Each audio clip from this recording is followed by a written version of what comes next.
Welcome to the Age of Awakening. Please identify yourself. Enter.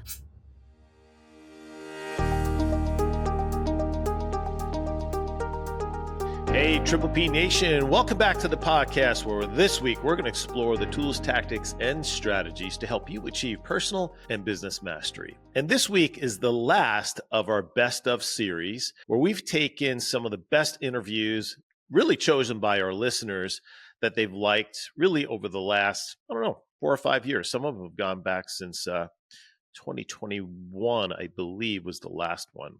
So this week, my guest is Chris Lautenslager.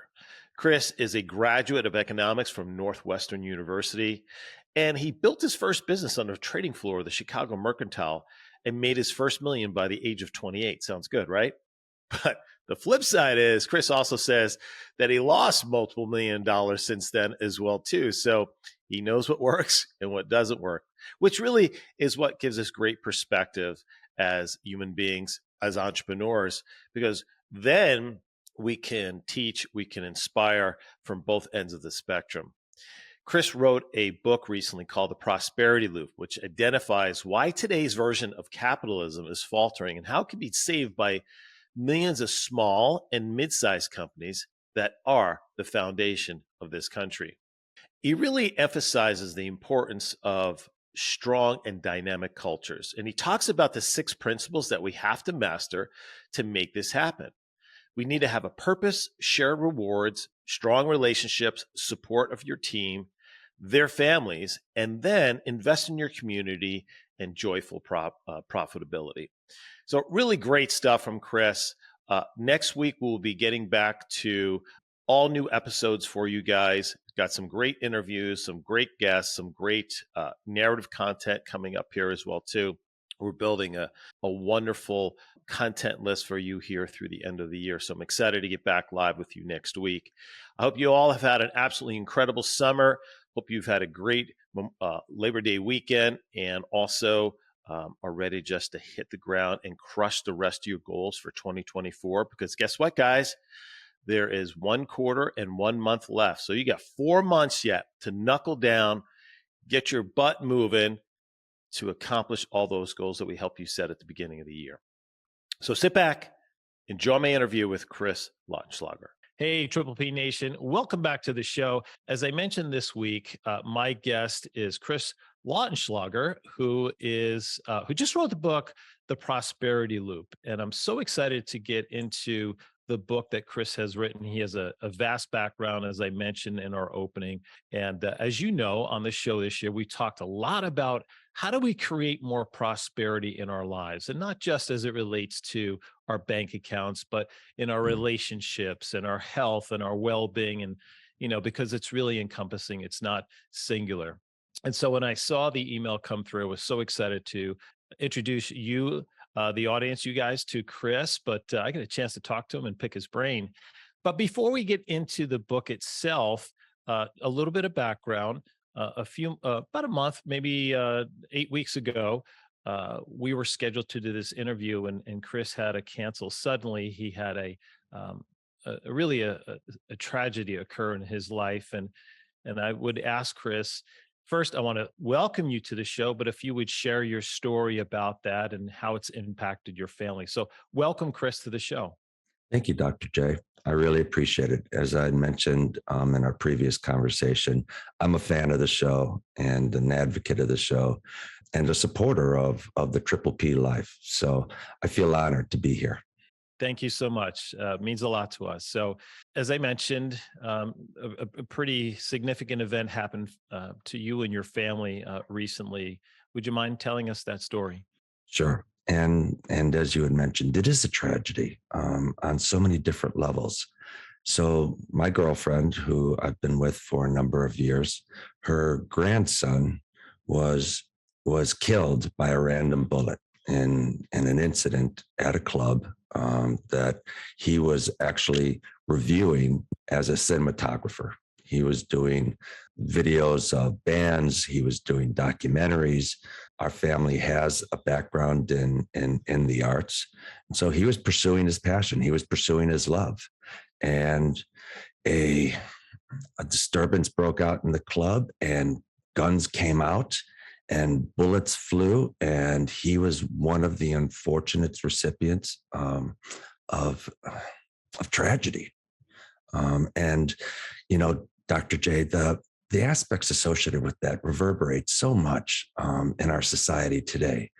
When we watch the news, it's sometimes we become inoculated to it. It's just another story that we see, and it doesn't impact us. But really, part of the conversation that I want to have here today is that it can impact you, and it can impact you so randomly. The people that are often the recipients of this violence are good citizens, are people like you and I who are at the wrong place at the wrong time. Now, it's something that's unique within the United States, and I think part of the conversation that we need to have is not just the tragedy associated with this, but what can we do about this as citizens within this country, as individuals within this country? As I'd like to also state that I'm an advocate of the Second Amendment. I have guns. I've shot guns. I feel comfortable with guns, but I've had training, and I've had a lot of experience from my father passing it down. It's not, sometimes I think that guns are a little bit too accessible in today's world, that there are some safeguards like X hours of training. We don't drive a car without getting training for a license. And there's steps that we can take, I think, to be more responsible gun owners. Yeah, I totally understand how you feel in that regard. And I think there are some common sense approaches that can be done perhaps to mitigate, some of the risks involved with gun ownership. But some would argue, and they would say that it's not the lawful gun owners that are, involved in these killings. It's oftentimes people who are getting these guns illegally and because of the drugs and crime and such, that it's the acts of violence are being perpetrated and affected by, the innocent people are affected by. What are your thoughts in regards to that? I would agree. There's a number of steps that we can take. It's not just in regards to gun ownership. I think that in our society, and there is debate on this, but if certain crimes are perpetuated and guns are involved, there should be mandatory minimum sentencing. It has to get to the point where carrying a gun has real threat of punishment. I'm going to make a controversial statement here. In New York City, I lived in New York City for many, many years, and I was fortunate that I lived through what I would consider the renaissance of New York City. I moved there in 1985, I should say, and watched Times Square, for example, blossom into one of the most bustling, lively environments in the world. In fact, I could go comfortably in any area of New York City, from the north, whether it's West Harlem, East Harlem, Columbus Circle, Union Square, down to Alphabet City, into the other boroughs, and feel absolutely comfortable. And I think we're seeing now with some of the changes in regards to prosecutional choices that families, people are becoming less and less secure in being able to have that type of freedom and comfort and security in going not only in New York, but some of the other major cities. I live in Chicago, and we take caution here. And there was a time we would walk along the lakefront relatively easily at any time. Now carjackings are such, and they're really sophisticated. They're really so fast. People pull up next to you. They bring a gun out. I'm going to say, take whatever you want. No material thing is worth impacting our lives in such a tragic manner. And they're gone. And I think part of that is that there's no downside, or there's no downside that has significant deterrent efforts. So it's a two-sided coin, Dr. J. It's not just one way or the other. I 100% agree with you.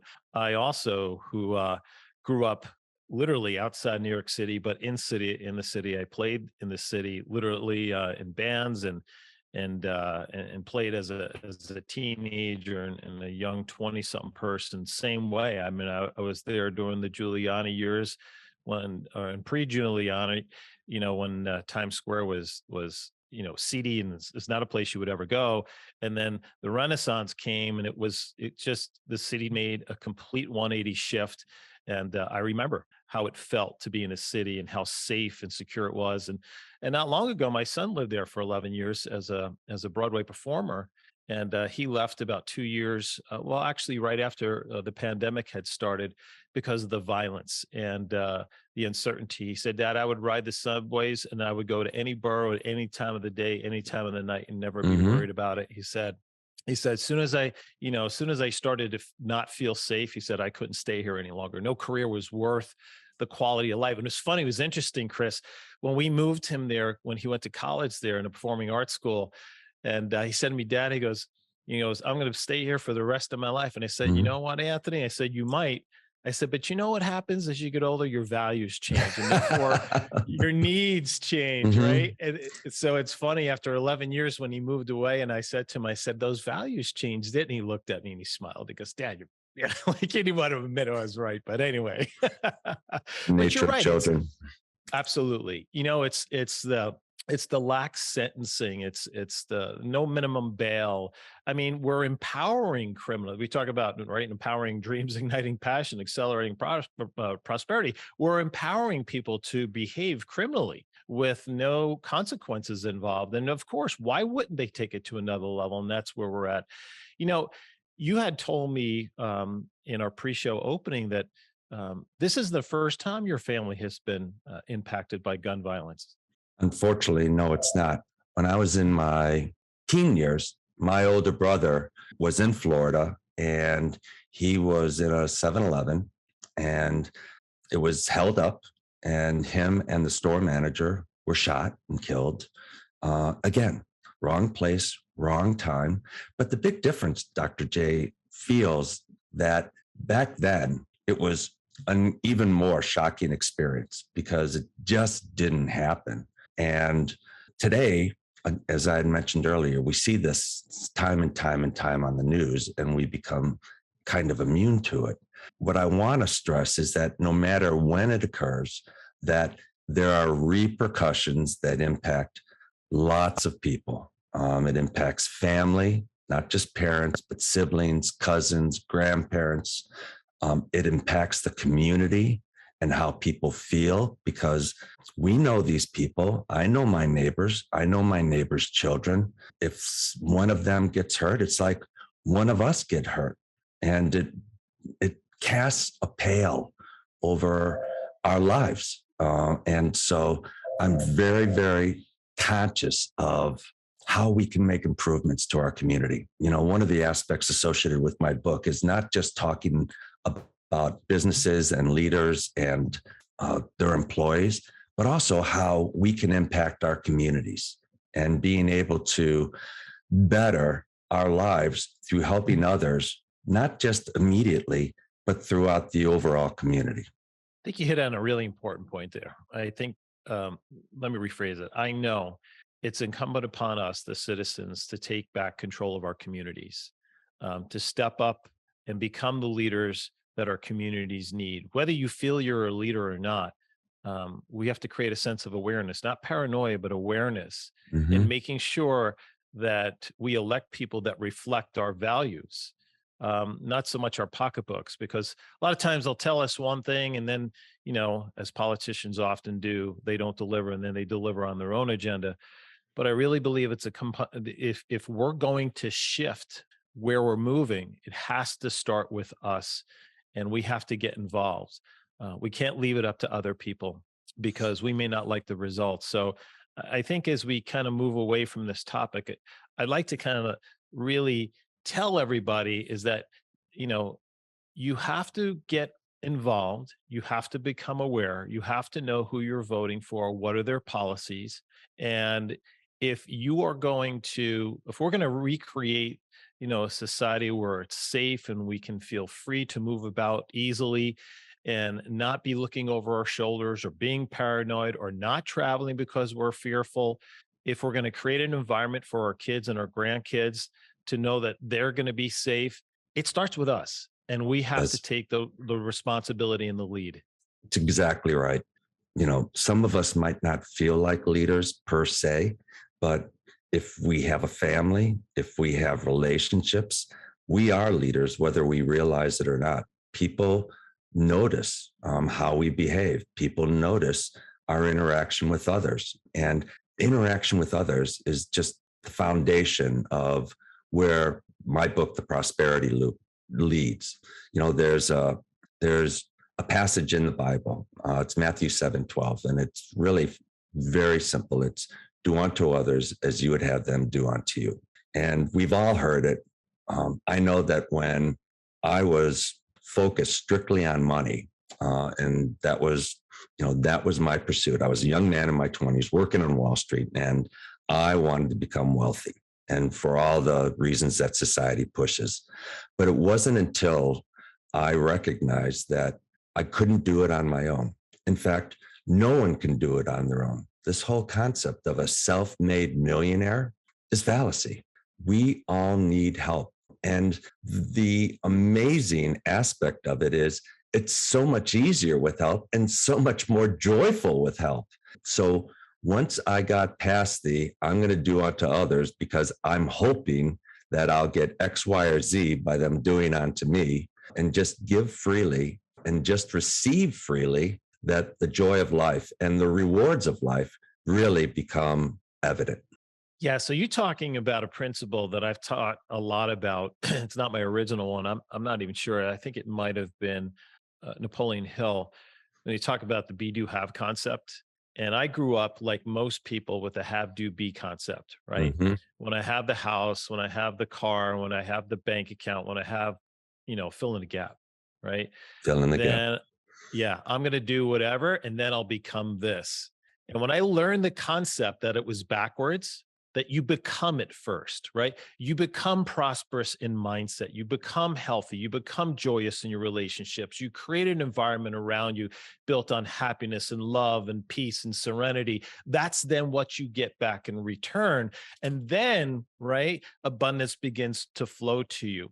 And if there was one thing, if I could go into all the schools, is to teach that principle, Mm-hmm. I think we would see a huge shift in, we were talking about the violence, right? The violence is based so much because we devalue human life. We don't Very much so. appreciate, the beauty and the gift that God gives us when he gives us a life, and to cherish that life in every way, shape, or form. So, I really think when we get to that be, do, have concept, that's when people begin to experience, and perhaps maybe that's where you came with the idea of writing the prosperity loop. Very much so. As I mentioned, a lot of it's from personal experience when I was pursuing what I thought were the values of society. They were my values. And they were, at the time I thought they were well-founded. The prosperity loop itself came about because of the pandemic, as it impacted all of us in so many different ways. When I saw small businesses being put out, being closed down, essentially being non-essential. Gosh, I hate that phrase. Me too. Being non-essential. So in the 70s, my father owned a construction company, small family business construction company. He worked extraordinarily hard building that company. It was his pride and joy, supported his family, gave him a place in the community, gave him a sense of pride. And during the 70s, during the oil embargo, I don't know if you're that old, Dr. J, but I remember this. but there were gas lines, there was inflation like you wouldn't believe, and there was unemployment. And when gas prices quadrupled overnight, literally overnight, the US economy fell to its knees and construction stopped on a dime. And for no reason of his own, my father was put out of business and his company went bankrupt. And I saw the repercussions of that. I saw the sorrow in my mom's eyes, my sister's disbelievement as we were couldn't afford our home anymore and had to downsize. That's the polite phrase. As the neighbors watched us move out, and you get those glances where they don't really want to look at you, but they're filled with sorrow. Those were really meaningful on a teenage boy for myself and my brother. And when I saw the same thing happening to small businesses today, I just felt like there's not enough people that are advocating for the small business guy anymore. You know, they used to say it's the backbone of our country, that we support small businesses. And when I say they, I mean the political class. And I just don't get that sense anymore. I just don't get that sense anymore. And I think they are the backbone of our country. I think they are the innovators. I think they are the people that support thousands, actually millions of employees and their families and their communities. So to have people start advocating for them, I thought was really important. The other aspect of it is that I have 3 daughters, 3 wonderful daughters. And I can say that because they're in their 20s and they love dad again. And they don't have the same opportunities that we did when we were in our 20s. You know, we could go out and throw a stake in the ground and find our way and always have the next step up, or as they would say, the next rung in the ladder, and work our way up to independence. They are struggling. They're struggling and they're unhappy, and having a whole, actually several generations now, feeling insecure financially, feeling as if there's no value or purpose in where they're going in their lives, is something that, again, I just can't stand, that I can't watch and not want to find a solution for. So that's the foundation of the prosperity loop, is how to help businesses be vibrant, how to help business owners to be joyful in the process, and how to help the relationship between businesses and their employees be reinforcing in a positive way. That's great. That's why I resonated with, your content and wanted to have you on, because I also agree. This is critical. And you're right. Small business owners have been under attack for a long time. The brave women and men, and I say brave because it takes a lot of courage to start a small My gosh, business, does it ever? Mhm. right? And And oftentimes they're using their entire life savings to launch a business. When you talked about all the businesses, I don't remember, it was tens of thousands that closed during the pandemic, and those people lost everything. And but Walmart was able to stay open. The liquor stores were able to stay open. COVID doesn't go to Walmart. That's exactly right. That's exactly right. But the cleaner couldn't, the gym couldn't, the restaurant couldn't, and so many could not make it out of there. So the title, The Prosperity Loop, which I love, you kind of gave the idea how you purchased the book. How'd you come up with the title? So how do you create a business environment in which it's reinforcing in an environment, in a culture that everyone feels like they're participating? Again, do unto others as you would have them do unto you. And what are the steps that would be associated with it? And I just started writing down from my own experiences, and then starting to do some research of organizations that have systematically taken steps to support their employees, to have purpose in their business, to share rewards within their business, to have more open communication in their businesses, and to actually start to be the recipient of those rewards as a business owner in stronger relationships, helping families, in being able to, again, have projects that support your community. These are all inner rewards that are so far richer than just making money. And I talk to many small business owners, particularly ones that have been in business for a long time. And I've heard, is this really all there is? And I'm an advocate of saying, no, there's so much more. Let's talk about how there's so much more. Another scenario is family transitions. grandfather started the business, many, many years ago, and it was run a certain way. Dad or mom ran the business for many years and pretty much did the same thing. And now younger generations I don't want to do it that way. I'd like to make an imprint. I'd like to have impact on the world, on our society. And I'd like to be able to use the business to be able to have that impact because it's a powerful tool. And that's the driving forces between having an infinite loop of prosperity between all participants within an organization. So simply said, everyone wins, right? Everyone the wins. Business owner, the employees, the customer, the communities, the families, everyone wins. And again, right, it's that inside out mentality. How can we serve others? And by the very nature, one of the core beliefs we have in our businesses, when you serve people based on according to their needs, your needs will be met.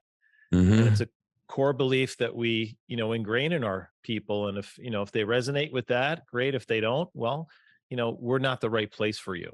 And so it's always thinking outside ourselves. So you had written in the book, which I found fascinating. I want you to explain. You said in the book, capitalism is failing.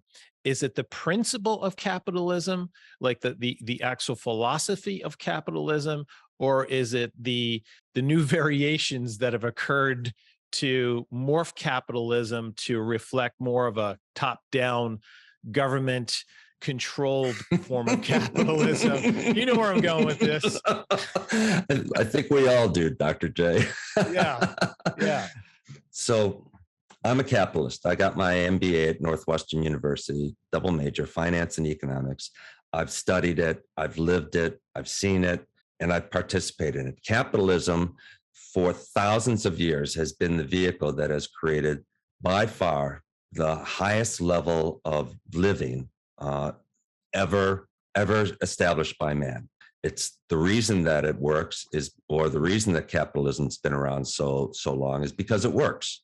But we've seen a change. And I personally point to an op-ed article in the New York Times that was written by Milton Friedman. And that article was the social responsibility of business is to make profits. And from that point on, it gave management a clear objective and the go-ahead to focus everything on turning the company profitable and rewarding shareholders. Now, when you take that to its ultimate conclusion, and we are taking it to its ultimate conclusion in today's world, that means that you reduce all expenses, regardless of the impact of them. That means you reduce employee salaries, and we've seen that in regards to rising productivity. Employees do not make as much money as senior management. They do not even make as much as the contributions that they've made to productivity. Benefits. We've seen healthcare benefits reduced, and families now, the biggest cause of bankruptcy in this country is getting sick. Mm-hmm. That's a travesty. People are afraid to get sick because it will destroy them. We've seen it in regards to the environment.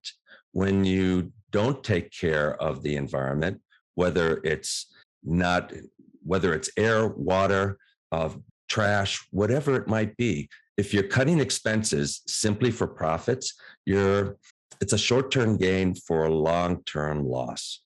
You can go on and on and on, but unless you're investing in R&D, capital improvement, this whole concept of taking all your profits and pushing up stocks through stock buybacks, which used to be an illegal practice, and understandably so, I think is a travesty, is taking away from the mass society to simply reward a very few.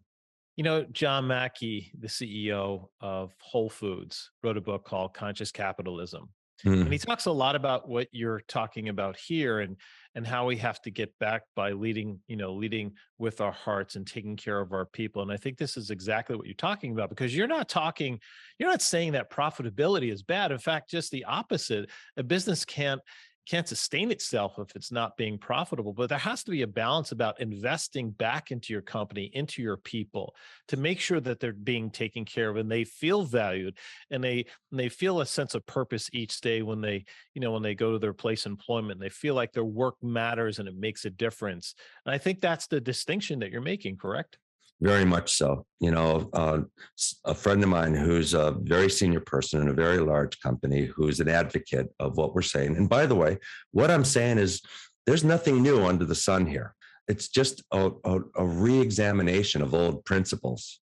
And I like to focus on small businesses because small businesses have the capacity to be able to make these changes. Large organizations, particularly publicly traded organizations, feel a fiduciary responsibility to shareholders. They're afraid of being sued.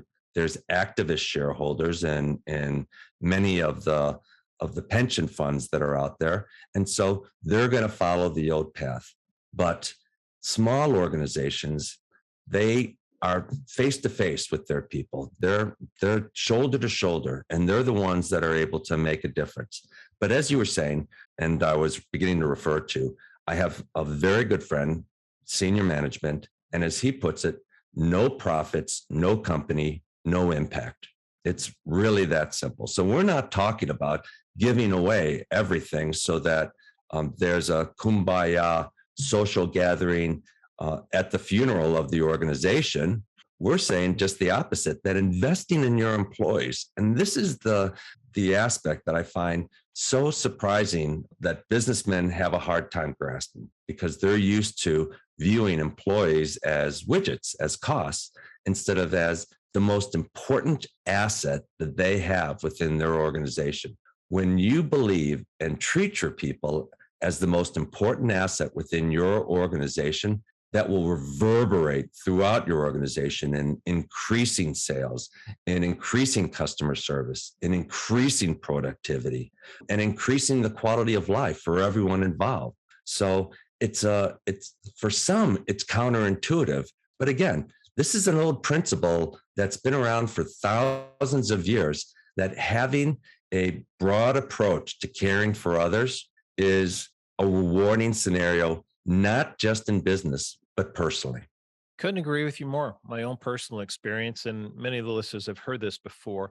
When I first started in my first business, I didn't understand what leading was.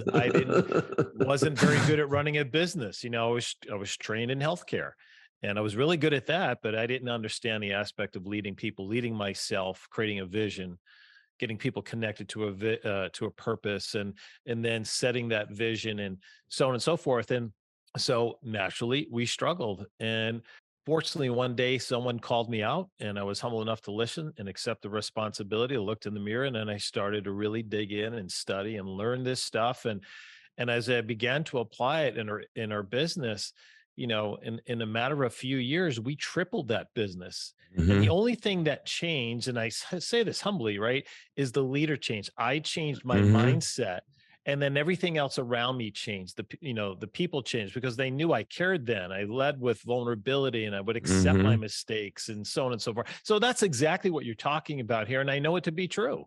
And it's not always easy to convey, Dr. J. I'm coaching a young man who runs a tech company. And I actually personally invested in it. I think it's a great concept. I think the technology has opportunity to be disruptive and have a revolutionary change in the music industry. And he's looking to grow. But what he finds is that he can't quite find the right person that's as good as him. Does this resonate with you? Yes, very much so. I know that guy. Me too. And until you can actually get past that, until you can see that people have value and that it's your job as the leader to find the value and engage that value, is what, you're going to have trouble, because no one is you and no one is perfect, but they all, let me take a step back. But if they are at the point where you hired them, you have the responsibility to create the value within them. One of the chapters within the book that I have, and I have 6 principles: common vision, cooperation, collaboration, value creation, circular communication, shared rewards, and assessments and adjustments. The common vision is creating the purpose within the team so that we're all on the same boat. But in cooperation and collaboration, one of the things that I stress is that the hiring process is the most important decision, is one of the most important practices that a small business can have. Because having someone that doesn't fit in or that you believe fails in that process, first of all, it's a reflection on you. You failed as a manager in not bringing that person along or in selecting the wrong person. And the fallout, the cost associated with retraining someone and starting over is so underestimated, I find. It's so devastating. And then the last one is not having someone that's part of the team, having that person who is negative, is poison, is literally poison to an organization. It's incestuous and can spread throughout an organization like wildfire. And as a small business owner, you just can't afford that. You can't afford it in time or money. So who you hire, as I was saying, I believe is one of the most important decisions that you can make. Chris, you just nailed it. And I really want to reemphasize what you just said. As somebody who's owned many small businesses, 20 employees or less, the fact is that just one person, the wrong person on that bus, can destroy your culture, can destroy the as you talked about, the camaraderie of the team, the collective vision and mission that everyone has. And here's the thing, right? As I work with a lot of small business entrepreneurs as well too, they tell me, well, I can't let them go. Who's going to fill their position? Mm-hmm. And I say to them, if you keep them on much longer, you're not going to have to worry about it. You know what I mean? So, and it's not like these people are bad people. It's not like they're just the wrong fit. Wrong fit. Or like you said, and I really want to emphasize this too, or we as the leader did not do our job, right, to empower them, to coach them up, to hold them accountable, and to do what what the leader is required to do for their people. I've always said my job is to grow people, and if they leave and they move on to something else, well, so be it. You know what I mean? That's just the way it is. Actually, good for you, because it's okay that they'll be able to walk away, continue with their life, grow in their life, and it all comes back, Dr. J. It all comes back. They'll run into someone and say, I was working with this company. I was working with this man, this owner. You should talk to him. You'd be a good fit there. And that has happened. And I used to jokingly say to my wife, because she was my business partner, early on, people would leave and they would cry, and they cried because they hated it there. And then once we figured it out, Chris, they cried when they left because they were so grateful. Mm-hmm. They were moving on. They were so grateful. I want to ask you a couple of questions and utilize your expertise here. Obviously, we're in a very, very difficult financial time right now. We are, in a recession, a precipice of recession. I mean, we changed the definition so it doesn't reflect poorly on somebody in office. But, the definition of a recession is 2 consecutive quarters of negative growth. And we've kind of hit that, but then we changed the definition. But I want your perspective on our economy. And I know you're not giving specific recommendations for people to do, but as it relates to where you see things are at, how should people prepare themselves moving forward? Specifically, many are anticipating things are going to get much worse before they get better. Obviously, inflation is a huge issue, and we just keep dumping more money into the economy. So I don't see that changing much. So what are your thoughts from your expertise? So, Dr. J, my perspective is that I focus on the things that I can deal with, I can change. And there's some big macro issues that I might agree with, I might disagree with, but in many respects, I just don't have time for, because I want to be happy and I want to focus on taking care of my family and taking care of my friends and taking care of my community. So personally, turned my TV off 10 years ago, and I read the paper, I glance through it in the morning just to stay informed. But the negativity associated with television, I think, is just is exactly that. I think it's poison. So I don't listen to it. Remember, television's there to sell ads.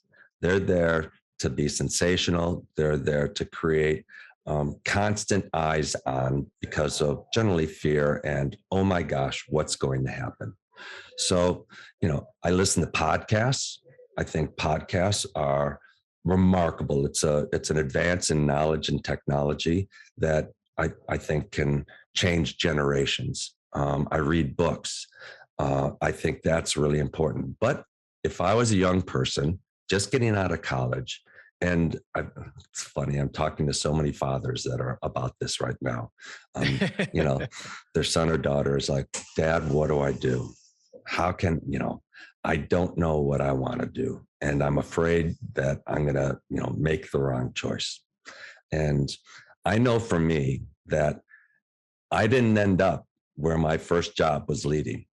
My advice is jump in. Doesn't matter where. It's an area that you have some interest in, jump in and start getting experience. And what you need to do is make the strongest contribution you can wherever you are. And everything else will take care of itself. People will notice you. Opportunities will come to you.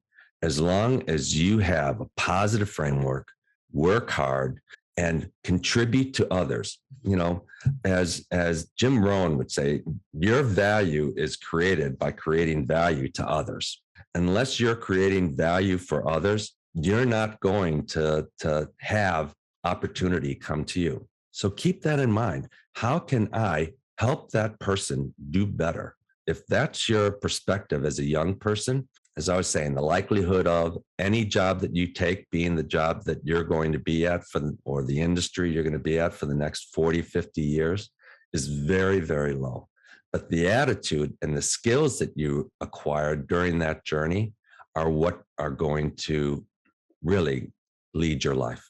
Yeah, I agree with that. And I think that's so powerful. Our greatest asset is ourselves. And so we need to be constantly investing in ourselves. You talked about listening to podcasts or reading books, attending seminars, whatever. And, we host events, and someone asked me a while ago, how much money have you spent on personal development, business coaching, books, et cetera, et cetera, et cetera. And I sat back and I said, you know what? I'm not really sure. Let me, because I want to know. Right.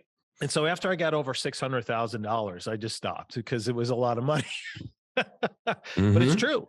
Over the last 32 years, this is how much I've invested in myself, because it is our greatest asset. And it's something I will continue to do for the rest of my life. Because I find a lot of joy in learning and expanding my mindset and learning new concepts. But as you mentioned, is to your mouth to God's ears. If you can become a value creator, you become irreplaceable. Mm-hmm. It's really, really true. And you have a far richer life, a prosperous life. We talk about prosperity. And what I stress to people is that one size does not fit all. Our prosperity is our individual values and choices. Now, this is also not going to necessarily go over well with a lot of people, but I do believe there's right and wrong. So do I. So we're on the same page, Chris. And that it impacts you. You lie to people, even if you're a good liar. And there was a time I was a very good liar. I did work on Wall Street, and unfortunately, our banking centers, our financial centers are not structured to value the citizens and the customers that they serve. But they're very good at presenting reasons for you to use their products. But there's a cost. There's a cost. There's an internal cost. There's a relationship cost. Because when you start to lie with one person, it's a slippery slope, and it just gets slipperier and slipperier. When you steal, some people, it starts with the office supplies. Well, he's not going to miss this pack of copy paper. it's a slippery slope. It becomes easier and easier. And at some point in time, they call it, and many of my friends call it, a moment of clarity. A moment of clarity. Where am I going? Where is this taking me? What's it going to do for me? And those around me, and I stress this again, your behavior impacts those around you, the people you love, the people you care for, the people that see you day in, day out. They know. So when you act as a trustworthy leader, it leads and reinforces that behavior on all those around you.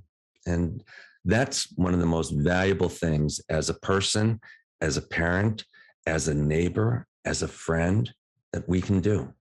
You're right. You said those around you, they know. I mean, you can only fool them so long, but here's someone you can't ever fool, and that's you.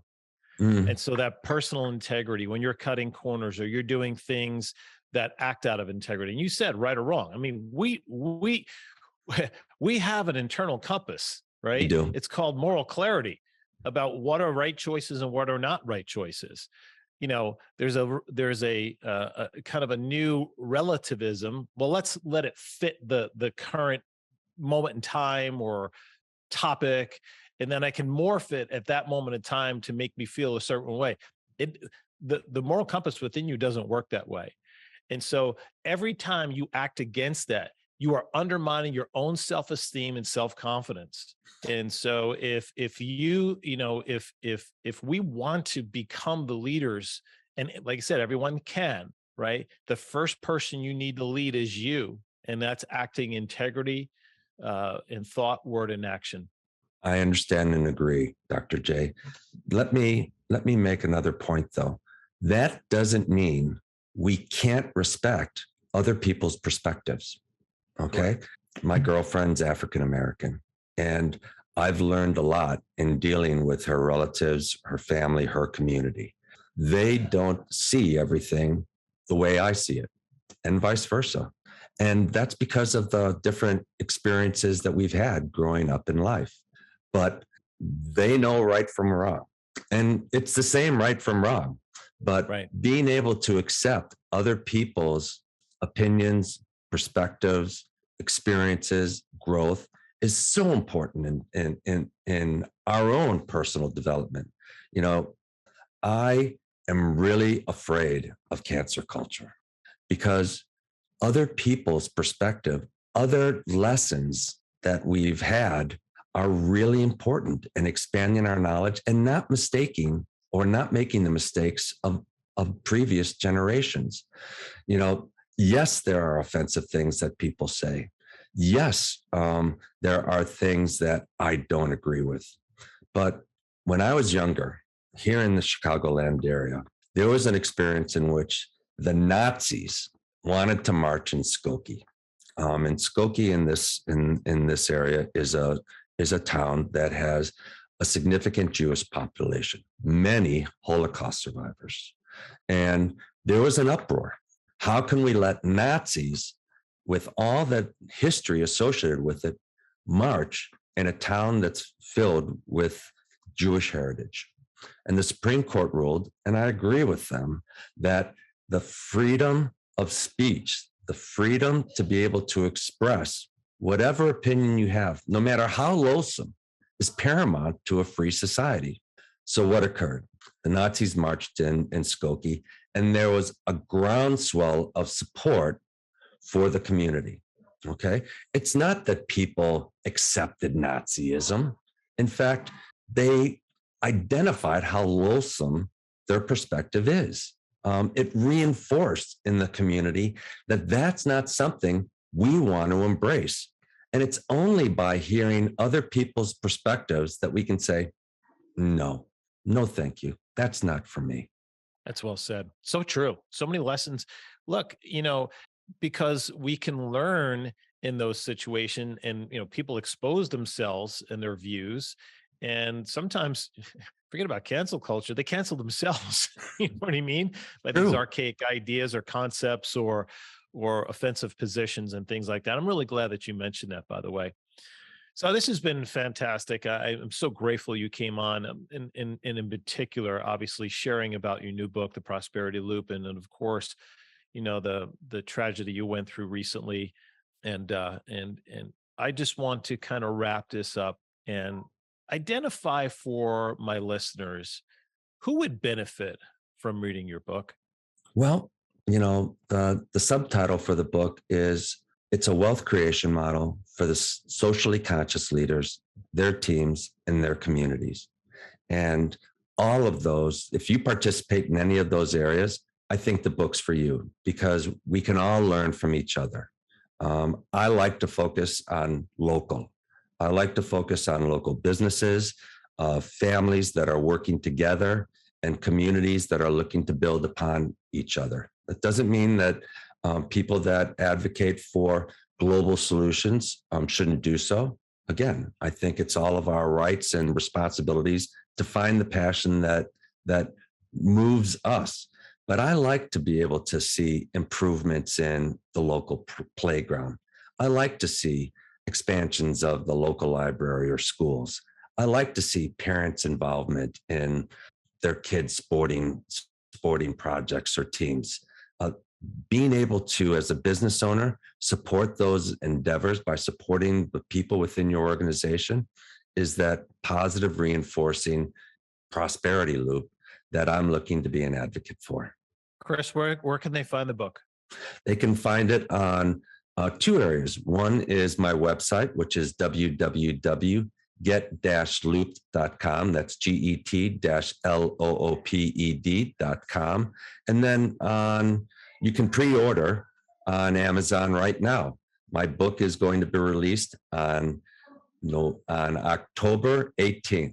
October 18th will be its release date, and I'm very excited to have your participation as readers and as potential reviewers. I'd love to hear your feedback. So that is www.get-looped.com, correct? Yes. Or pre-order on Amazon. The book will be released on 10/18. Is it in audio yet? It is on ebook, and the hard and soft covers will be available this week. Okay, wonderful. Fantastic. Well, I know I'm getting a copy, and I'm looking forward to reading it. You've delivered a wealth of knowledge today and a lot of things to give pause and thought to. What I like about our conversation is, obviously you've got a book and you want to see the book do well and you want to share your knowledge and wisdom with many people, but you bring a lot of introspection and personal experience to it that feels very authentic, Chris, and I appreciate that. Thank you, Dr. J.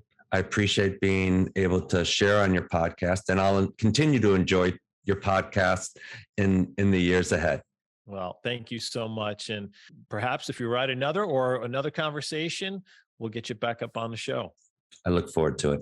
So Triple P Nation, that is my interview with Chris Lautenslager today, the author of The Prosperity Loop. Go get that. Remember, a reminder, it's on www.get-looped.com, or you can pre-order on Amazon. So as I always say, guys, I really appreciate you joining me here today, taking the time out of your busy week to empower your mindset so you can live your very best life, which of course is your Triple P life. So with love and appreciation, go empower your dreams, ignite your passion, and accelerate your prosperity. Until next week, guys, have a great day.